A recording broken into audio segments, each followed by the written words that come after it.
ደፋር ናት። ከፊቷ ሳቅ የማይጠፋ ፍልቅልቅ። ይህች ከእንግሊዝና ከፓኪስታን የተወለደች ሳሚሃ ሻሂድ በ28 ዓመቷ ፑንጃ ፓኪስታን ውስጥ ሞታ የተገኘች ወጣት ነበረች። ታዲያ ከመሞቷ በላይ ለጆሮ የሚከብደው የገዳዮቿ ማንነትና ምክንያታቸው ነበር። ሳሚሃ ሻሂድ ገዳዮቿ የገዛ አባቷና ወንድሟ ሲሆኑ ምክንያታቸው ደግሞ ብታምኑም ባታምኑም ክብር ነበር። በደቡብ ኤስያ ሀገር ፓኪስታን ሴት ሆኖ መፈጠር እጅጉን አሳዛኝ ነው። ሳሚሃ እንደ ፓኪስታን የሰርግ ባህል ከገዛ ዘመዷ ከክስቷ ልጅ ጋር በግድ በቤተሰቦቿ በተወሰነላት መሠረት በፈረንጆቹ 2012 ተድራለች። ሰርጉ ብዙ ዘመድ አዝማዶች በሚገኝበት በፓኪስታን የተደረገ የሰርግ ሥነ ሥርዓት ነበር። ሰርጉን ተከትሎ ትኖርበት ወደ ነበረችው እንግሊዝ ብራድፎርድ ተመልሳ ፓኪስታን የሚገኘውን ባሏን ወደ ራሷ በሕጋዊ መንገድ ለማምጣት ትጀምራለች። ነገር ግን ከገዛ ዘመዷ እንድትጋባ ባህልና ወጉ የፈረደባት ሳሚሃ ቀድሞውንም ጋብቻውን ያልወደደችው ኖሮ የጀመረችው ፕሮሰስ ብዙ ጊዜ በመፍጀቱ በዛው ባጠገቧ ካገኘችው ሰው ጋር በፍቅር ትወድቃለች። በስተ መጨረሻም በግድ የተጫነባትን ጋብቻ አስወግዳ የወደደችውን አግብታ ወደ ዱባይ ተጉዛ ኑሮዋን ከአዲሱ ባሏ ጋር ትጀምራለች። የሳሚሃ ቤተሰቦች በድርጊቷ ደስተኞች አልነበሩምና አባትሽ ታሟል ቶሎ ወደ ፓኪስታን ነይ የሚል መልእክት ሰደዱላት። በድንጋጤ አባዬ በማለት ስትከንፍ ወደ ፓኪስታን ያመራችው ሳሚሃ ግን የተደገሰላትን የሞት ወጥመድ አላወቀችም ነበር። ሳሚሃ የተደገሰላት ድግስ ነበርና ተመልሳ ወደምታፈቅረው ባሏ ወደ ሕይወቷ መመለስ አልቻለችም። በፓኪስታን ባህላዊ ወግ መሠረት ቤተሰቦቿን አዋርዳለች ተብላ ያለ ርኅራኄ መገደል ኖረባት። ይህ ከብዙዎች የፓኪስታን አሳዛኝ ሴቶች አንዱ ታሪክ ነው።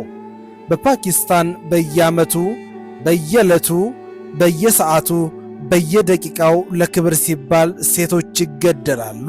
በዛሬው ፕሮግራሜ የማስቃኛችሁ ለማመን የሚከብዳችሁና እጅግ አስገራሚ የሆነው በፓኪስታን ባህል ውስጥ የሚታየው የክብር ግድያን አስቃኛችኋለሁ።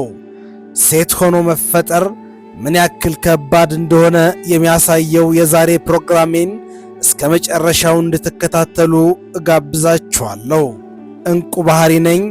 ይህን ቻናል ሰብስክራይብ በማድረግ የደወል ምልክቷን በመጫን ቤተሰብ እንድትሆኑ ጋበዝኩ። ወደ ዛሬው ፕሮግራም አለፍኩኝ። የፓኪስታን ዘግናኙ የክብር ግድያና ለማመን የሚከብደው አስገራሚ ሂደት። የፓኪስታን የክብር ግድያ ማለት ከቤተሰብ ውስጥ አንዷ ብትገደል የቤተሰብን ክብር ትመልሳለች ተብሎ ይታሰባል።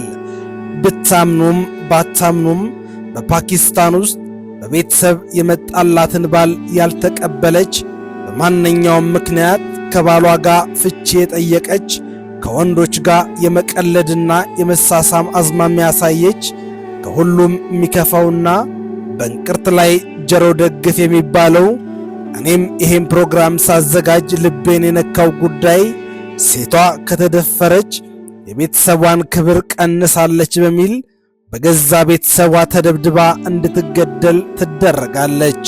በዚህ የወንዶች የበላይነት ያለ ልክ ነግሶ በሚታይበት በፓኪስታን ሀገር ውስጥ የሴቶች የሕይወት መንገድ ከክብር ጋር በተያያዘ እንዲያልፍ የተፈቀደላት ዳርና ዳሩ በሕጎች በተሞላ ቀጭን መንገድ ነው። ከዚያች ቀጭን መንገድ ዘነፍ ብላ ለመውጣት የጀመረች አንዲት ሴት ሕይወቷ ረጅም ሳይጓዝ ባጭር እንዲቀጭ በገዛ ቤተሰቦቿ ይፈረድባታል። ይህ አሳዛኝ በፓኪስታን ሴት ልጅ ላይ የሚደርሰውን ተደጋጋሚና አሳዛኝ ጥቃት ከገጠር እስከ ከተማ የሚፈጸም ተማርን ያሉ ሰዎች ሳይቀሩ የሚፈጽሙት አሳዛኝ ተግባር ነው። ገንዘብ ቢጠፋ ምንም የሚጎድል ነገር የለም። ጤናም ከጠፋ ደግሞ የሆነ ነገር ጎድሏል ማለት ነው። ክብር ከጎደለ ግን አንዳች የቀረ ነገር የለም፣ ሁሉም ነገር ባዶ ሆነ ማለት ነው ብለው ስለ ክብር ያላቸውን ዋጋ ከምንም ጋር እንደማይገናኝ የሚገልጹት ፓኪስታኖች ለክብራቸው ሲሉ ክብር የሆነውን የሴት ልጅ ሕይወት ያጠፋሉ። የፓኪስታን የሰብአዊ መብት ድርጅት በ2017 ብቻ 490 ሴቶች በክብር ግድያ ተሰውተዋል ብሏል። እንዲሁም በየዓመቱ 1000 የሚሆኑ ሴቶች በዚሁ የክብር ግድያ ይገደላሉ። በክብር ግድያ ሕይወታቸው ካለፈና ታሪካቸው አነጋጋሪ ከነበሩ ከፓኪስታን ሴቶች መካከል ሳሚሃ ሻዋር አንዷ ናት። በፓኪስታን ከተደረጉት የክብር መመለሻዎች መቀጫዎች ውስጥ በሰፊው መነጋገሪያ የነበረው አንዱ ታሪክ የሳሚያ ሳርዋር የነበረ ሲሆን ሳሚያ ባለትዳርና የሁለት ልጆች እናት ስትሆን በትዳሯ ላይ ባጋጠማት ፈተና ትዳሯን ለማፍረስ በማሰብ ከነሱ በላይ ማን ያዝንልኛል ስትል ነበር ባጋጠማት የትዳሯ ነገር ፈተና ሁሉ አንድም ሳታስቀር ለቤተሰቧ ያማከረችው። ታዲያ የሳሚሃ ቤተሰቦች ነገሩን ሲሰሙ ለእርሷ በማሰብ ይልቅ ለክብራቸው ላይ ልትረማመድ የሞከረችው ልጃቸውን ቅጣት የሚሆናትን ሞቷን ይዶሉትባት ጀመር። ለቤተሰቧ ይህንን ጉዳይ ባማከረች በቀናት ውስጥ ሳሚሃ በገዛ ቤተሰቦቿ ተገደለች። ሳሚሃ የዚህ የክብር ግድያ ጽዋን ለመጎንጨት ያበቃት በፓኪስታን ውስጥ መፈጠሯ ይሆን ሲሉ የሚጠይቁ ብዙዎች ናቸው። ቤተሰብ በጠላት ላይ እንኳን ለማድረግ የሚከብደውን ይህን ጭካኔ የተሞላበት ተግባር በገዛ ልጁ ላይ መፈጸም እንደምን ቀለለው?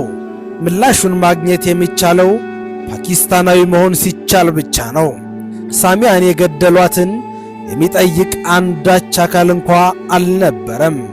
ምክንያቱም የክብርን ጫፍ ለመንካት የሞከረችውን ሳሚያን የነጠቀችውን ክብር መልሶ ለመቀበል ያላቸው የሚያውቁት መንገድ ያዋረዳቸውን ገድለው ክብራቸውን መልሰው መቀበል ብቻ ነው እና ይህ ከላይ የነገርኳችሁ አሳዛኟ በገዛ ቤተሰቧ የተገደለችው የሳሚያን ታሪክ ላይሰንስ ቱ ኪል ወይም ለመግደል የሚያስችል ፈቃድ ወይም ሰርቲፊኬት በሚል አንድ ዘጋቢ ፊልም ተሰርቶ ለእይታ በቅቷል።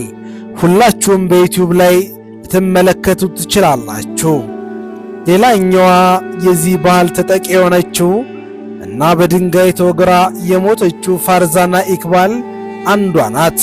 በሜይ 27 2014 እንደ አውሮፓውያን አቆጣጠር እርጉዝ የነበረችው ፋርዛና ኢክባል በራሷ ምርጫ ጋብቻን በማካሄዷ በገዛ ቤተሰቦቿ በድንጋይ ተወግራ እንድትገደል ተፈርዶባታል። ለዛውም ከፓኪስታን ከፍተኛው ፍርድ ቤት ፊት ለፊት ይህ ጉዳይ ተፈጽሟል። ስለ ጉዳዩ የተጠየቁት አባቷ ያለ ፈቃድ ለማግባት የደፈረችውን ልጄን ገድያታለሁ፣ ያን በማድረጌ ምንም የሚቆጨኝ ነገር የለም፣ የቤተሰብ ክብር ነው የመለስኩት ሲሉ አዋርዳናለች ባሏት ልጃቸው ላይ ያደረሱትን ግድያ አንዳች እንደማይጸጸቱበትና በኩራት የቤተሰቡን ክብር እንደጠበቁ በመናገር በግልጽ ያወሩታል። ሌላኛዋ የዚች አሳዛኝ ባህል ተጠቂ የሆነችው ቀንዲል ባሎች ናት። በጁላይ 2016 እንደ አውሮፓውያን አቆጣጠር በማህበራዊ ትስስር ገጾቿ ታዋቂ የሆነችው ቀንዲል ባሎች ሕይወቷ ከአንድ እናትና ከአንድ አባት በወጣው በሥጋ ወንድሟ አማካኝነት መቋጫውን አግኝቷል። በዘመናችን በማህበራዊ ትስስር መድረኮች ብዙ ነገሮች መመልከት የተለመደና የማያስገርም የነበረ ቢሆንም በወቅቱ በፓኪስታን ውስጥ ለምትኖረው ለዚች ምስኪን ግን እንደዛ ቀላል አልነበረም። በማህበራዊ ትስስር ገጾቿ የምትለቃቸው ፎቶዎች እና ቪዲዮዎች ወንድሟን አላስደሰተውም። የቤቱን ክብር እንደምታራቁት ጠላት ይመለከታት ነበር። ስለዚህም ቀን ጠብቆ የቤተሰቡ ክብር እየተገፈፈ መሄድ ክፉኛ አሳስቦኛል በማለት ፌስቡክ ለምን ተጠቀምሽ በሚል በዕለተ ዓርብ ሌሊት ሁሉም ሰው በተኛበት እንዳትመለስ አድርጎ የዘላለም ረፍቷን እንድታገኝ አድርጎ በገዛ እጁ ሕይወቷን እንድታጣ አድርጎታል። ይህ ከላይ የጠቀስኩላችሁ 3 እና 4 ታሪክ በሺህ የሚቆጠሩና በርካታ የፓኪስታን ሴቶች የተጎነጩት አሳዛኝ ጽዋ ነው። ለመሆኑ ይህን መሳይ አሳዛኝና ዘግናኝ ወንጀል በተመለከተ የፓኪስታን ሕግ ምን ይላል? እስኪ አብረን እንፈትሸው። የክብር በሚል ሽፋን የሚደረጉ እነዚህ ግድያዎች ልክ እንደ አንድ ነፍሰ ገዳይ ማስቀጣት ሲኖርባቸው፣ በተቃራኒው ሕግ አስፈጻሚዎችና የሕግ አካላት የግድያውን ምክንያት የክብር ጉዳይ እንደሆነ ሲረዱ ወንጀሉ የቱንም ያክል አሰቃቂ ቢሆንም እንኳን ተዳፍኖ እንዲቀር ያደርጉታል። የፓኪስታን መንግሥት ይህንን በሴቶች የሚደርስን ጥቃት ላይ ተገቢውን እርምጃ እንዳይወስድ ያለው የፖለቲካ ተቋማት መላላት፣ የሙስና፣ የኢኮኖሚ ዝቅጠትና የፍትሕ ሥርዓቱ አለመዋቀር አስተዋጽኦ እንደሚያደርግ ይገለጻል። በተለያየ ጊዜያትም ይህንን የክብር ግድያ ታሪክ ይቀይራሉ፣ የሴቶችንም ሕይወትም ይጠብቃሉ የተባሉ ሕግና ደንቦች መሻሻላቸውን ቀጥለዋል። ከዚህም ውስጥ የ2016 የወንጀል ማሻሻያ፣ የ2011 ሶስተኛ የወንጀል ማሻሻያ እንዲሁም የ2016 የፑንጃ የሴቶች ጥቃት መከላከያ ሕግ የተወሰኑት ሲሆን ይህንን መጥፎ ባህል የሚቃወሙ የተለያዩ ዓለም አካላት በመብዛታቸው በዲሴምበር 8 2004 እንደ አውሮፓውያን አቆጣጠር የክብር ግድያን ያደረገ አካል ካለ ከ8 ዓመት ባላነሰ በእስር እንዲቀጣ፣ ግፋ ሲልም በሞት ፍርድ የእጁን እንዲያገኝ ይፈረድበታል በማለት የሚደነግግ ሕግ ተደነገገ። ግን አብዛኞቹ የክብር ግድያዎች የሚፈጸሙት በገዛ ቤተሰብ እና እርስ በርስ ስለሆነ ሞቱ ተፈጥሯዊ ወይም በበሽታ ለመሆኑ ለማስመሰል ቀላል ስለሆነ ሕጉ በአግባቡ መፈጸም እንዳይችል አድርጎታል። ከዚህ በላይ ልብ የሚነካው በ2004 እንደ አውሮፓውያን አቆጣጠር መንገድ ላይ ሳትጠይቃኛለች ክብሬንም ነክታለች ያለ አንድ መንገደኛ መንገድ ላይ ያገኛትን ሴት ጨፍጭፎ ሲገድል የአካባቢው ሰው አብሮ ጨፍጭፎ መግደሉ እጅጉን አሳዛኝና ልብ የሚነካ ክስተት ነበር።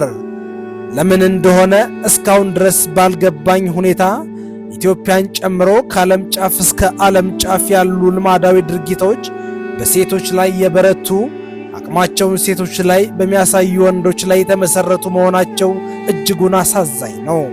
ክቡራን አድማጭና ተመልካቾቼ ይህንን የፓኪስታናውያንን የክብር ግድያ ስትሰሙ ምን ተሰማችሁ? በተለይ ሴቶች የዩቲዩብ ቻናሌ ቤተሰቦች ምን እንደተሰማችሁ ኮሜንት ላይ እንድታሰፍሩ እጋብዛችኋለሁ። እኔ ግን የዛሬውን ፕሮግራሜን እዚህ ላይ ያበቃሁ። መልካም ቆይታ